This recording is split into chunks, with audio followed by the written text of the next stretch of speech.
ರೇಣುಕಾಸ್ವಾಮಿಯ ಹತ್ಯೆ ಪ್ರಕರಣಕ್ಕೆ ಸಂಬಂಧಪಟ್ಟಂತೆ ನಮ್ಮ ಜೊತೆ ಮಾತಾಡಲಿಕ್ಕೆ ಏನು ರೇಣುಕಾಸ್ವಾಮಿ ಅವರ ಸಂಬಂಧಿಕರು ನಮ್ಮ ಜೊತೆ ಇದ್ದಾರೆ, ಅವ್ರನ್ನ ಮಾತಾಡೋಣ. ಸರ್, ಈಗ ರೇಣುಕಾಸ್ವಾಮಿ ಅವರ ಒಂದು ಕೊಲೆ ಮಾಹಿತಿ ನಿಮಗೆ ಯಾವ ಬಂದಿದ್ದು, ಏನು ಅಂತ ತಿಳಿಸಿ.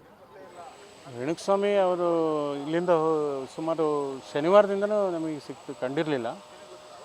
ಅದನ್ನು ಹುಡುಕ್ತಾ ಇದ್ವಿ. ಬರ್ಬೋದು, ಎಲ್ಲ ಹೋಗಿರ್ಬೋದು, ಫ್ರೆಂಡ್ಸ್ ಜೊತೆಗೆ ಹೋಗಿರ್ಬೋದು ಅಂದ್ಕೊಂಡಿದ್ವಿ. ನಿನ್ನೆ ಸಾಯಂಕಾಲ ನಮಗೆ ಕಾಮಾಕ್ಷಿ ಬಾಳ್ಯ ಪೊಲೀಸ್ನವ್ರ ಕಡೆಯಿಂದ ಗೊತ್ತಾಯಿತು, ಬೆಂಗಳೂರು ಅವ್ರ ಕಡೆಯಿಂದ ಗೊತ್ತಾಗಿತ್ತು, ಮಾಹಿತಿ ಗೊತ್ತಾಯಿತು. ಅಂದರೆ ಎಲ್ಲಿದ್ದಾರೆ ಹೋಗ್ತೀವಿ ಅಂತ ಹೇಳಿ ಹೋಗಿದ್ರೆ ಏನು ಸರ್ ನಿಮಗೆ? ಇಲ್ಲ, ಅವರು ಡ್ಯೂಟಿಗೆ ಹೋಗಿದ್ರು.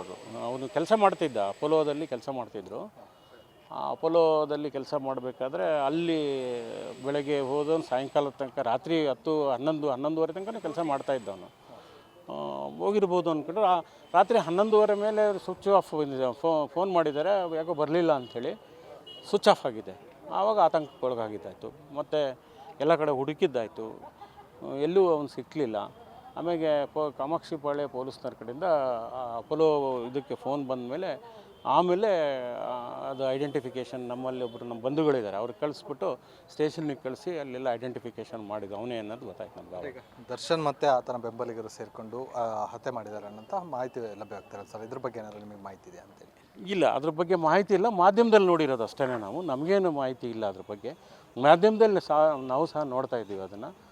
ಅದೇನಿದೆಯೋ ತನಿಖೆ ಆಗ್ತಾಯಿದೆ, ವಿಚಾರಣೆ ಆಗ್ತಾಯಿದೆ, ಅದು ನೋಡೋಣ ಅಂತ ಮುಂದೆ ಏನಾಗ್ತದೆ ಅಂತ. ಈಗ ದರ್ಶನ್ ಯಾವ ರೀತಿ ಇದ್ರು ಸರ್ ಮನೆಯಲ್ಲಿ, ಮತ್ತು ಯಾವ ರೀತಿಯಾಗಿ ಎಲ್ಲರ ಜೊತೆ ಒಡನಾಟ ಹೇಗಿತ್ತು ಅಂತೇಳಿ? ಯಾರ್ದು? ರೇಣುಕಾಸ್ವಾಮಿ ಅವ್ರದ್ದು ಒಡನಾಟ ಯಾವ್ದು? ಎಲ್ಲ ಚೆನ್ನಾಗೇ ಇದ್ದ. ಎಲ್ಲ ಅವನು 1 ವರ್ಷ ಆಗಿತ್ತು ಮದುವೆ ಆಗಿ. ಒಬ್ಬನೇ ಮಗ ಅವರಿಗೆ, ಶಿವನಗೌಡರು ಅಂತೇಳಿ ಭಾಳ ಸಜ್ಜನವಾಗಿರ್ತಕ್ಕಂಥ ವ್ಯಕ್ತಿ. ಅವ್ರ ಮನೆ ಹೆಸರಿದೆ ನೋಡಿ, ಸದ್ಧರ್ಮ ಸದನ ಅಂತ ಹೇಳ್ಬಿಟ್ಟು. ಆ ರೀತಿಯೇ ನಡ್ಕೊಳ್ತಕ್ಕಂಥ ವ್ಯಕ್ತಿ ಆತ. ಸಾಮಾಜಿಕವಾದಂಥ ಚಟುವಟಿಕೆಗಳಲ್ಲಿ ಎಲ್ಲ ಚಿತ್ರದುರ್ಗ ವೀರಶೈವ ಸಮಾಜ ಆಗಿರಲಿ, ಎಲ್ಲ ಪ್ರತಿಯೊಂದು ಚಟುವಟಿಕೆಗಳಲ್ಲಿ ಭಾಗವಹಿಸ್ತಾಯಿದ್ರು. ಅಂಥವ್ರ ಮಗ ನಮಗೆ ಒಬ್ಬನೇ ಮಗ.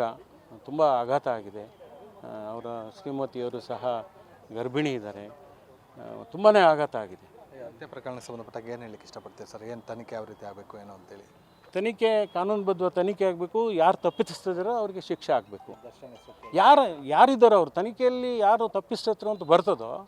ಯಾಕಂದರೆ ಈ ನೆಲದ ಕಾನೂನು ಬಹಳ ಪ್ರಮುಖವಾಗಿರ್ತಕ್ಕ, ನಮ್ಮ ಸಂವಿಧಾನ ಎಲ್ಲರಿಗೂ ಸಮಾನವಾಗಿರ್ತಕ್ಕಂಥ ಅವಕಾಶ ಕೊಟ್ಟಿದೆ.